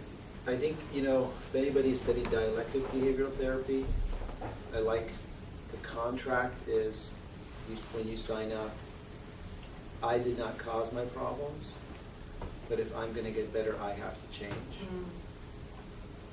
I think that diagnoses become identities, become become identity politics, become my rights, and become weaponized. I think that if you're going to heal, no matter what it is, you have to take responsibility. At least for your healing. But community is needed in order to create the conditions. We cannot breathe without a relationship. We cannot release without a relationship. But I have to take responsibility to move through that. So it's not one or the other. It's just that it's got to come through me. I think that trauma can be used as an excuse as well. So it's speaking to that. It's kind of like there's that, like you pointed out, that when you're not feeling safe, it's like you can't receive the stuff. It almost seems like it would be, even from my own personal experience in the past, when I don't feel safe, I couldn't take in anyone's good feelings or help, or I don't think I could have got to that place. And I don't know if, where I would say, well, I'm going to take responsibility. Yeah. For my If anybody's been in a codependent relationship, which I've struggled with codependency, like you can use your story and you can use relationships to regulate yourself. Codependency this is bottom up, it goes this way. Codependency is using relationships and your story to regulate yourself. Regulation is self. You have to self-regulate. It doesn't work, right? Just like I can tell myself to stop panicking, but it doesn't work. I won't stop panicking if I tell myself to stop panicking. But if I tell myself, slow your exhale, and then relax your belly, which has integrity with bottom-up regulation, I can slow down my panic. Actually, I have a question for Anya. You touched on the return from transgressions, and it feels that in our society right now, there's an atmosphere of any transgression is the end, the absolute end. And I would love to hear your thoughts on ways that we can repair that. I'm putting efforts in right now for transgressions, some transgressions, plural, that have occurred in this community that I was just sharing with you about. And, instead of making boundaries and shutting doors and shutting out others, my sense was to be inviting, the invitation for all to participate, for all to share their experience. And I think in an intervention that's there's a willing participant. That's what we were looking for, and it's not there. So because we don't have a willing participant, there's this dispersion, right?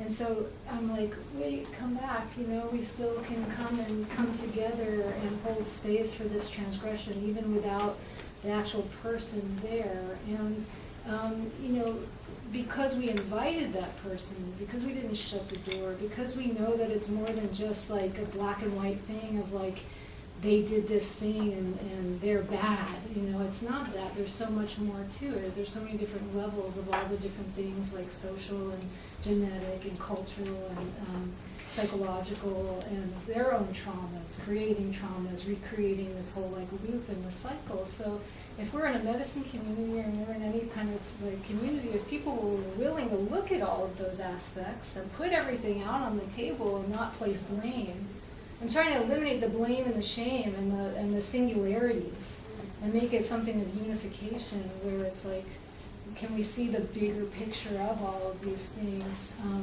so that the forgiveness doesn't mean that boundaries aren't necessary. It doesn't mean that we can't say no, but I mean that's my greatest thought and experiment right now with that, and trying to keep a community of people together in a place of wholeness to find completion. And again, this self-regulation. We can't do it with this person. It's not about like putting them up on a piece of wood or whatever, setting them on fire. You know what I mean? Like, so now we'll be happy because they're dead. You know, we kill them. No, it's like there's something more in our own story, and also each person's accountable part in it. I just feel that, you know, it's just like it's there. It just comes back again to this self-regulation and self-accountability in our part of the story, without blaming and shaming and judging and criticizing, but just seeing with open eyes wide open, clearly, and then again coming to this place of what can I now do? Different, where can I now go with this understanding of what I've learned from this experience to my next experience, without carrying the entrails of this transgression that's gonna like just haunt me for the rest of my life or something like that. So I hope that Yeah, thank you. answered your- I would love to have that spread wide, much wider than this room. Yeah, we gotta start Yeah. with each other. Yeah, thank you. You're welcome. I got another question for you and both of you, actually. It's a little off topic from slightly, but you mentioned something about entities, and which is a fascinating topic, and it's something that I took a bioenergetics class, and we were talking about how energetic parasites are kind of a real common thing, and that's going to be more talked about and dealt with as time goes on. But I just want to hear both of your comments on that. I haven't heard you talk about it yet, but do you believe in that sort of thing? And if so, are you working? How are you working with dealing with that? So let's Do you want to share first? I'll go first. Mine will give you more permission. Because you're further in there. I think the statistics are pretty high. Like I think like general surveys show like more than 50% of people, you know, have experienced ghosts or spirits of some kind. The more I gave myself permission to ask patients if they experience those things, and then putting that into the formulation, like what has it been like to suppress that, because that means you're crazy or stupid or naive, you know. And you know the result is like people get more whole and healthy when that can be legitimate. And I come to accept I have entities in my life, and I don't know. I think, you know, I don't think it's scientific to close that off. It's like that's another, I think, casualty of scientific reductionism. Is that if you can't, it's turned into, some people call it scientism. Again, an idea becoming an ideology. Like scientism, this idea that it's we've actually come to accept if you can't prove it, it's not real. Right? Which would mean like the world wasn't flat before we discovered that it was round. So technology, although I hear people really are starting to believe it's not round. But so the thing is, like, we don't have the technology to test it. So what is it? I don't know what it is. You know, I don't know what these phenomena are, but I think there are these phenomena. And you know, and I thought about it because when you were up here, like I referenced the Torah and I referenced Buddhism, and like I have felt Christ consciousness. Like it's something real. Now, what is it? Like I don't know ontologically, but I'm humble enough to not, you know, close off what I don't know. But I know that I've experienced it. Go ahead. That's beautiful. I mean, I think that speaks to vibrational medicine. and frequency, like the essence of a rose. And I mean, entity does not mean like some demon, you know, like if anybody here uses flower essences or even homeopathics, you know, then we're going into like the essence and spirit of the plant, you know, the tea that we're drinking, or the mushrooms, you know, like there's a spirit in the plant, you know, it's the same, there's spirits surrounding us, there's a spiritual alliance to the nature of our beings and our beingness, and there is the content of this like, it's this like psychosomatic relationship with the interdimensional realities of invisibility that we're not able to draw upon in this dimension of time and space in a way that's cognitive, but is there in the subtle realms of stillness when we sit long enough to listen and to feel and to tune into the vibrational energies of just silence, right? Like you feel that, and everything else is, I mean, it's all atomic energy just vibrating, right? But at different frequencies that give it its essence and like what it is. And so with our emotions, we become like magnets. So if we're just like angry or unsettled resentments of sadness and we're not kind of dealing with it, there's a level of like toxicity in our bodies, we are magnetizing those energies and those spirits to us that proliferate this thinking, this obsessive thinking, this, what do they call it? I'm going blank right now, but you know what I mean? So it's like we have a job here in these communities where we're speaking about things to like what we call the apareo, our body, to keep our body temples clean. You know, of our thoughts, of what we say, because in our thinking and what we say and what we do, we're creating a magnetism for the recurrence of that to happen in our lives over again, you know. And if we can catch ourselves, you know, it's like when we think, they say, you know, we're not responsible for our first thought, but we're responsible for our second thought and our first action. You know, if we can like self-regulate that alone, you know, and how we move about in space, you know, we're creating beauty, we're creating space. So that's where the power is in our choices, you know. And not to shame ourselves. I had a sexual thought, I wanted to kill that person. I really hate them. Yeah, you know, you have feelings, you're human, we get to have our feelings, you know, that's okay. But now what are you going to do with it? You know, you're going to throw bombs, you know, or you're just going to have a council and like get with your community and be like, I'm really hating this. And express, like, where do we have the space to express ourselves? And I think if we can hold that in sacredness, we can honor our feelings without shaming ourselves and then really create beauty together, which is going to bring all the incredible forces of love and creativity that would be a benefit to our wholeness. Yeah. So, you're welcome. A question about the council. How do you look at councils as far as if you're in a group, are you automatically on the council, or are leaders or elders or whatever named, and do you have an idea, or are there rules about the process of that? Because that can be corrupted. I'm thinking the Supreme Court. We used to think of the Supreme Court as just pretty much an epitome of rational basis, and now it can be politicized. So are there thoughts on that? You know, we're trying to figure out how it's going to look. I think there is an eldership like within the council, but I think there's enough practice that you could then teach it. But I think that I have faith in it because it's based on the brain, and it's like, for instance, like how can I, like if I check in week after week about authenticity. When we first started to do it, it was like, I was frustrated. I was like, I feel like I'm saying much more, But I think the practice, that the practice has integrity with our natural flow, and the practice seems to work. So I think it's a container for personal responsibility. It's not about top-down thing. So does that make sense? It's not being governed. I think it's like these are the principles in which our biology functions. And this is what and part of that is having integrity in community to accountability. And if we just keep practicing that, you know, like does this nurture? So that's the way in which I'm trying to design it, right? Kind of, and then, but I do believe in eldership. That we don't really value that anymore. And this is a separate thing, just because you use that word.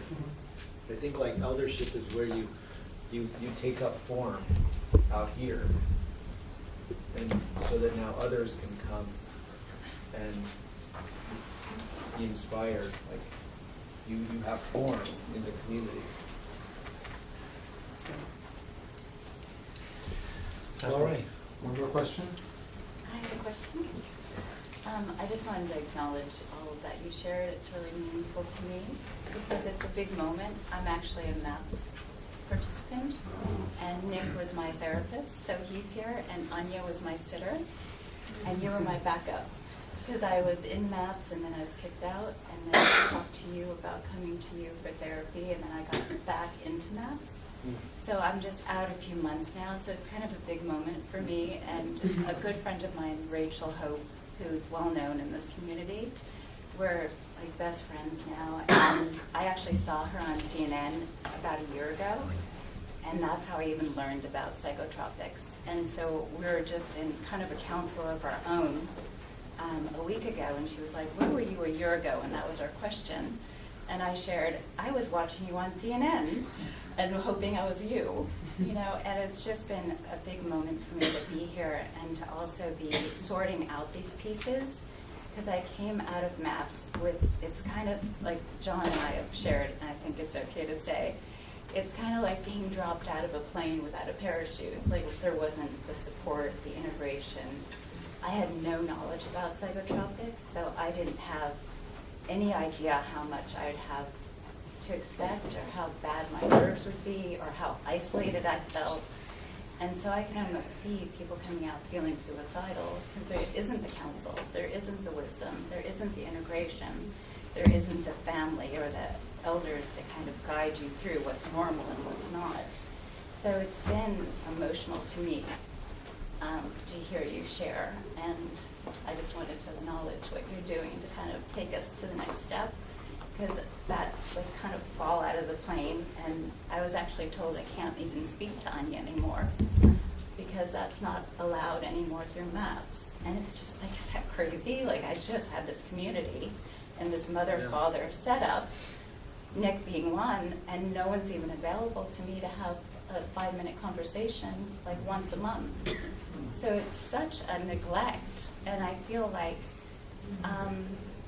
it's a huge hole, and I feel like you're filling that to some degree with, and I might be putting this on you or thinking you are. The facial reaction wasn't, it was, I would say, I'm speaking to the need to fill it. Yeah. You know, but I think what you're speaking to Is the need. is the tremendous gap.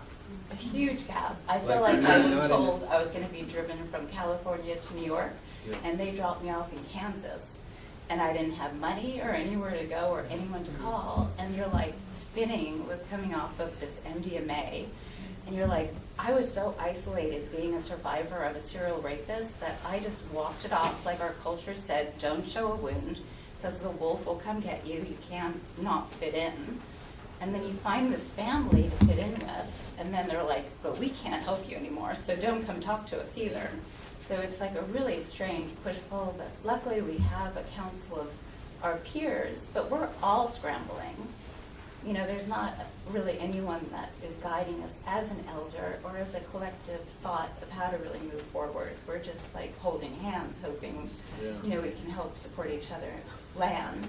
Yeah. You know, so it's been a crazy ride. I'm so grateful for MAPS because I love, you know, where it took me or where it opened up a possibility, but it surely didn't tell me what to expect, you know, or how to integrate, or that I didn't even honestly know I would have integration. I thought I was going to be done and like, whoa, I'm good, you know, or at least have like the ability to walk forward. I can walk forward in a different way, but I still have no idea what I'm walking towards. Yeah. You need a community. We need a community. You gotta create a community. We have been. Yeah. You gotta keep going and keep going and keep going. You know, it's like one of the things about cytogenesis, if you guys remember that term, because I went so fast I didn't say, like, his starting point is that we have a very false paradigm about health versus disease. Is that we think that health is the norm and disease is a betrayal. When in terms of like just the first law of physics, like everything is going to decay. And so, and this gets back to you and like what I say to you, like you've got to make it happen. Right. I think it is this get it. idea of self-reliance, and because like health is this amazing thing, like life, you know, starting with like two atoms, this force that comes together to cooperate, or eventually you got a molecule. Like, whoa, that goes against physics, right? So we don't know what that life force is, but it's like this thing that comes together to cooperate. And then you get cells, and then you get multi-cells, and you get organs. But it's like health is this triumphant thing that's happening against the flow of decay. So families and communities are not something we were given as a right. They're not something we are supposed to have. It's something that we do if we decide to, and we create. You know, it's like why, you know, you were there at that time with this the shaman Joe Toffer, who I said to him, you know, something about integration. We're talking about integration, and I said, and then this come back to you. It's like, what I see is the need to like really address the intergenerational trauma that is kind of invisible, but it's the elephant in the room with everybody. And he's from Colombia, and he said, you know, you guys call it intergenerational trauma, you know, in my country we call it family. And that's how I grew up. I'm Iranian, and I grew up that way, where we were very aware that we have, just like families have coat of arms, or, you know, Native Americans have totems, is that like we are here because there's a set of values that we're all working every day, right? And it's something you have to create. And, No, I'm learning it. For yeah, sure. and you got to. And I'm not saying it to be harsh, but I'm saying it's harsh. No, doing it that way. Yeah, it's harsh. Yeah, It's no, like it took a lot to create getting into maps in the first place. Like it's not for not trying. Yeah, you but know, I have never been lazy to not try. It's just if you don't know the road or you don't have a map, it's just like, you know, like you're a part of that map. Yeah, but I'm saying something bigger. It's like I don't know you and your personal story, but like what the fuck happened the last 100 years to your individual families and to our families? And right. what happened? Like a lot of things happen, a lot of events happen, and they all have to be looked at and corrected. And then we have to like build that again if we want that. If you want a family, you have to keep showing up and keep showing up. And you got to build it. You know, it's like I think the desert is amazing. Like, I remember once I was actually, it's like the next day after taking acid, and I was still kind of on it. And I was in Joshua Tree, we went to the farmer's market, and something about being on acid and seeing this kid and his mom, and the mom was being really harsh with him, and it was like the desolateness of the desert, and it's like not everybody makes it in the desert, and like that feeling just really hit me, like that brainstem, it's primal. Like you have to fight to survive, and you have to fight to connect, you know, and you have to create, and that's actually what gives us meaning in life. So don't give up, you know, like build that, and that's going to be the most meaningful thing. And in the process of you doing that, chipping away and chipping away for weeks, months, years, you're cleansing and cleaning and repairing ancestral stuff. And then you're going to build a container for a lot of other people, you know, that might need you to, you know, take care of them. And that's going to be really beautiful and amazing. That's like the story I think that is really beautiful.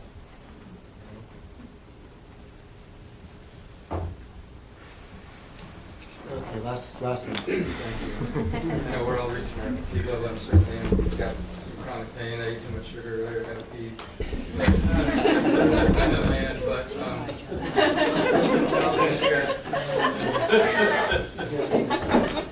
one point really hit home was the statement on ethology and identity politics. That was I need to hear more about that. So, I hate identity politics. Yeah. Yeah. I just want to share a Cynthia story, if I can do it. Work at a golf gym in Venice. It's an outdoor area, and a lot of times I hit the spin bike out there, and a few times I don't know if I can do it. I had encountered Cynthia at that work at area. She used to go to golf gym, and I encountered her a few times. And sometimes I'll put music in. She liked to have her earbuds in and kind of do her thing on the outdoor mat and have a phone conversation. And it was clear that she liked to have her phone conversation loud enough for other people to hear. So when this phone conversation came through, my music, I said, I'll just listen to what Cynthia's saying, you know. And she, you know, it was 45 minutes at least. I do a one spin session. And my takeaway after finding out what has occurred is she was trying to figure it out all the way to the end. She was really, really trying to figure this thing out. Because that was the only thing she was doing on her phone conversation. So that was my takeaway. And so I just felt compelled to share that. My impression also of Cynthia.